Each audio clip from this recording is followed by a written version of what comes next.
elegance, success, and dazzling performances. Beyoncé isn't just about catchy tunes and stunning dance moves. Her songs go deep, exploring the not-so-pretty parts of relationships and life that most pop songs don't talk about. How does she do it? If you're as curious as we are, stick around. This is the dark psychology behind Beyoncé. Beyoncé Knowles, born September 4th, 1981, started seeing success at the tender age of 9, and only went up from that point on, helping form Destiny's Child with Michelle Williams and Kelly Rowland before going solo at 21. Throughout her long career, Beyoncé has masterfully captured complex emotions in her music. And quite frankly, her music has a very long history of showing her betrayal experienced in either acquaintances, past relationships, or in her longtime relationships with Jay-Z. An early example comes from her second album, B-Day, which are littered with songs where she thoroughly sings through her pain after realizing she's been cheated on. An iconic song being Resentment, where she sings about trying to forgive her significant other for lying and cheating on her. The most painful thing she sings in the song is the fact that their relationship was filled with lies. This theme of infidelity follows her years later into her groundbreaking album Lemonade. Particularly in songs like Pray You Catch Me and Hold Up, she takes us on a vivid journey through her personal heartaches and resilience. In Pray You Catch Me, Beyoncé expresses the suspicion and anxiety of betrayal. The line, "You can taste the dishonesty, it's all over your breath," is a raw, unfiltered glimpse into the turmoil of suspecting a loved one's unfaithfulness. Hold Up brings a different energy. It's where her hurt transforms into a powerful, almost defiant response to infidelity. When she sings, "What's worse, looking jealous or crazy?" it's more than a question. It's a statement on the emotional roller coaster one goes through when grappling with a partner's infidelity. A mix of denial, anger, and ultimately empowerment. The impact of these songs on her image and fans is undeniable. Beyoncé, who has always been seen as a figure of strength and empowerment, shows a more vulnerable side here. The vulnerability doesn't weaken her. Instead, it actually adds a depth to her persona, showcasing her not just as a global icon, but as a human with real, relatable emotions. Then there's the cultural phenomenon of Becky with the good hair. This line from Sorry went beyond being just a part of the song. It sparked widespread conversations about identity, standards of beauty, and racial dynamics in relationships. Just as her music reveals the layers of personal and social dynamics, it also leads us into another realm of intrigue.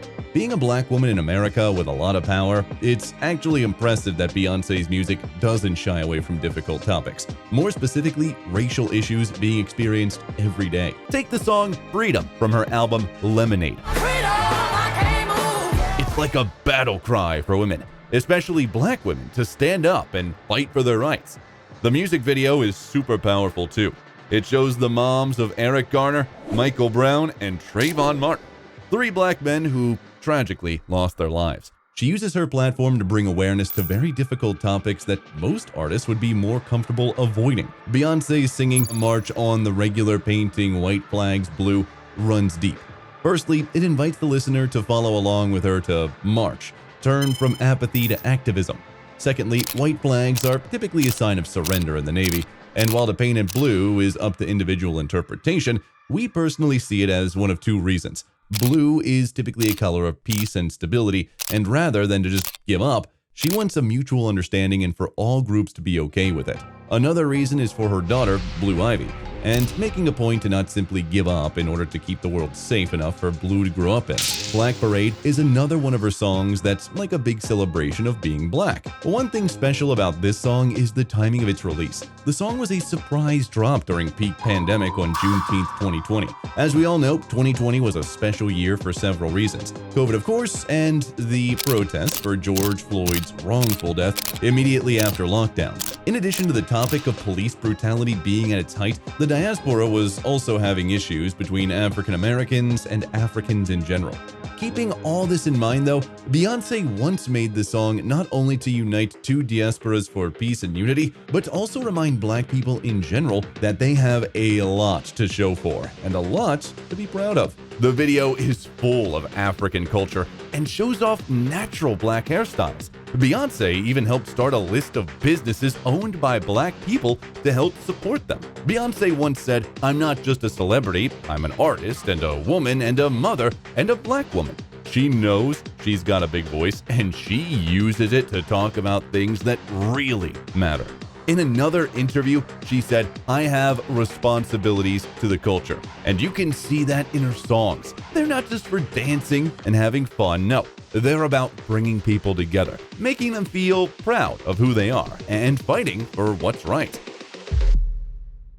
Of course, to fight for what's right, you definitely have to be rebellious, and she's shown that side of herself throughout her discography. Renaissance is where she throws the rulebook out the window. Take Alien Superstar, for instance. This track is a vivid celebration of sexuality and individuality. Beyoncé doesn't just tiptoe around the subject, she dives in headfirst with lyrics that embrace and flaunt sexuality as a form of empowerment. Lyrics like, "I'm one of one, I'm number one, I'm the only one," aren't just lines in a song. It's a defiant stand against the norms that confine and define female artists, especially in terms of expression and sensuality. Then there's the provocative language and imagery sprinkled throughout the album.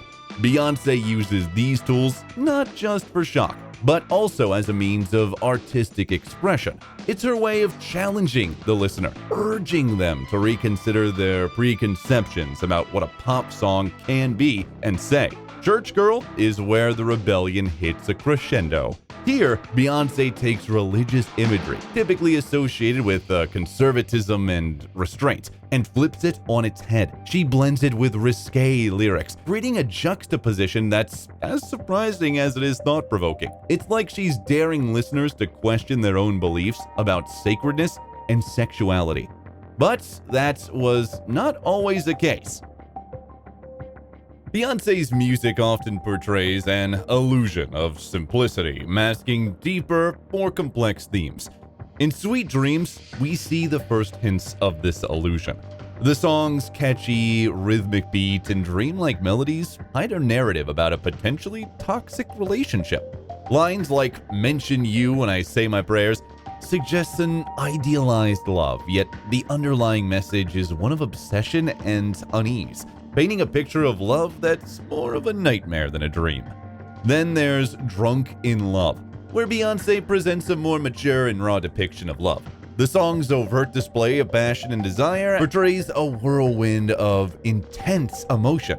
However, beneath this lies the illusion of a perfect, all-consuming love, glossing over the complexities and potential volatility of such a passionate relationship, and shows its resilience on alcohol and sex in order to hold the relationship together. A song she said she felt so free creating, most of the lyrics freestyled and the music video being mostly improvised. Halo, one of Beyoncé's more emotive and vocally demanding tracks, also plays into this theme. The song is a powerful tribute filled with lines like "You're my saving grace, you're everything I need," and more, suggesting a divine, untouchable kind of love. Yet this idealistical portrayal can be seen as an illusion, masking the pain and vulnerability that come with deep emotional connections. Beyoncé sees whoever may be the target of the song as a savior, initially not understanding whether this savior had her best interests in mind, and after finally realizing they do, she tries her best to keep this savior by her side, again masking an almost toxic relationship after giving her all to this person under the impression that the person will be giving their all to her in return. Finally, Single Ladies presents an illusion of unbothered empowerment following a breakup. The iconic line, "If you liked it, then you should have put a ring on it," exudes confidence. However, this outward bravado can be interpreted as a cover for the hurt and disappointment of unmet expectations in a relationship, showcasing the song's deeper layer of emotional complexity. Despite the emotional complexity, her music is always marked by its raw power and Sasha fierce independence. I hope you see what I did there. Beyoncé has always been at the forefront of reshaping modern feminist discourse. Her approach to female empowerment and strength is not just evident in her lyrics and performances, but also in how she presents herself as a force in the music industry. In songs like Don't Hurt Yourself, Beyoncé channels her anger and strength to deliver a powerful feminist message. This song is a part of her album Lemonade, a response to the infidelity surrounding her husband, Jay-Z. The song, which features lines like, "When you hurt me, you hurt yourself, don't hurt yourself," serves as a bold declaration of self-respect and empowerment. The bar, "Keep your money, I got my own," is her way of saying she genuinely doesn't need her husband for anything material, also alluding to the fact that she's received gifts and rejected them in an effort to win her back over. This track, particularly with its raw emotion and assertive tone, challenges the traditional portrayal of women in music as passive or submissive. Beyoncé's impact on feminism is also evident in how she challenges and redefines gender norms. Her performances and music videos often feature her in roles of power and control, breaking away from the stereotypes typically associated with female artists. This is seen through the visual aspect of Lemonade, where she adopts various personas, each embodying strength, resilience, and complexity. Her influence extends beyond her own music to her collaborations with other female artists. Beyoncé has consistently used her platform to uplift other women in the industry, showcasing a variety of voices and experiences in her projects. This commitment to collaboration highlights the importance of solidarity and support among women in a traditionally male-dominated industry. Moreover, Beyoncé's role in shaping feminist discourse is not just limited to her music. In interviews, she often speaks about the importance of female empowerment and equality. For instance, in a 2013 Vogue interview, she stated, "I guess I am a modern-day feminist. I do believe in equality and that we have a way to go. And it's something that's pushed aside and something that we have been conditioned to accept." These words reinforce the themes in her music and showcase her dedication to advancing the conversation of feminism and gender equality. Beyoncé's career has undergone a significant transformation. In her early days with Destiny's Child and her initial solo albums, her music primarily revolved around themes of romance, independence, and female empowerment. Songs like Independent Woman and Crazy in Love celebrated love and female strength in a light but upbeat manner. As her career progressed, Beyoncé started to delve into deeper, more complex subjects. In her self-titled album Beyoncé and later in Lemonade, her tone and themes of her music shifted dramatically. Songs like Flawless and Formation not only spoke to empowerment but also addressed cultural identity, gender politics, and social issues. The raw emotion and vulnerability in Lemonade, especially in tracks like Freedom and Sandcastles, show a stark contrast to her earlier work. Here, she explores themes of infidelity, resilience, and the experiences of Black women, offering a candid look into her personal struggles and societal concerns. In interviews, Beyoncé has often reflected on how her personal experiences have shaped her music. For instance, in a 2013 documentary, Life is But a Dream, she opened up about her miscarriage, a deeply personal experience that influenced her music and artistic expression. In another interview, Beyoncé has discussed this evolution. She once explained, "I have grown so much. I've gone through things that have made me stronger. My music is more bold and unapologetic than ever." She has evolved from singing mainly about personal relationships to using her platform to voice broader social and political concerns. She has redefined the boundaries of pop and R&B music, demonstrating that an artist can successfully combine entertainment with social and political commentary. After every theme, Beyoncé's music often takes us on a mystical journey. Take Ghost from her self-titled album, for instance. This song delves into themes of existentialism and spiritual unrest, contrasting sharply with the more grounded, real-world topics in her other tracks. It's as if Beyoncé is balancing two worlds, the spiritual and material. In Heaven, another track from the same album, she touches on loss and the afterlife. The song is both a haunting tribute and a contemplation of mortality, offering a stark contrast to her more empowering earthly anthems like Run the World or Girls. Lemonade further explores these mystical themes, especially in songs like All Night and Sandcastles. These tracks mix religious symbolism and tales of personal struggle, creating a narrative that's both deeply personal and universally resonant. She's presenting her trials and tribulations as part of a larger, almost cosmic struggle.